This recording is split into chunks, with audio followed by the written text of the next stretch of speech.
Social enterprise really is about business, but with a social purpose at its heart. It has to be at the heart of creating resilient communities, because social enterprise really is about a different way of doing business. It looks longer term, and one of the problems we have with business is it looks very short term in its thinking, so it doesn't plan for sustainability and resilience. It involves people, it involves the communities, often in the ownership of it and the decision making, again in a way that doesn't happen in traditional business. So all of these elements help build resilience in communities.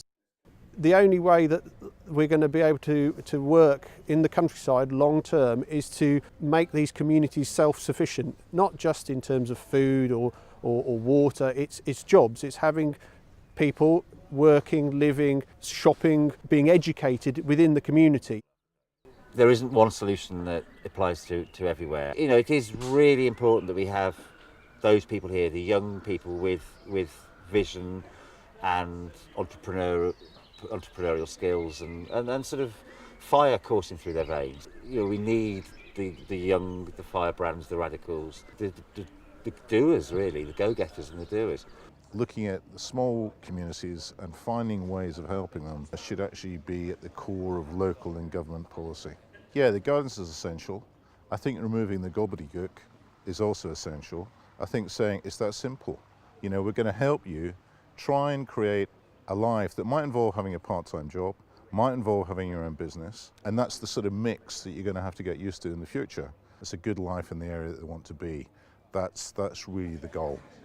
You can use communities to run certain services and certain things within a community, but also there has to be some responsibility from government in there. So I think it has to be a mix.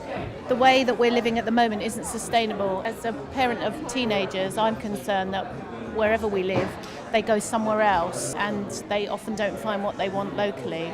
So I've always been interested in social enterprise as well, because things like multi-generational interchange, older people's skills, teaching younger people. So having a wide variety of things developed through social enterprise, I think it's important to have multi-generational communities that can actually thrive and enjoy each other. I think Landmark's success in this is down to them really getting ahead of the game, being quite pioneering in their thinking at this stage. They're definitely ahead of the curve compared to other companies in how they're thinking about social value, thinking about how they partner with communities, with organisations and social enterprises at the grassroots. And that's partly due to leadership, it's partly due to the nature of their business, which is national in scale but local in its reach and impact.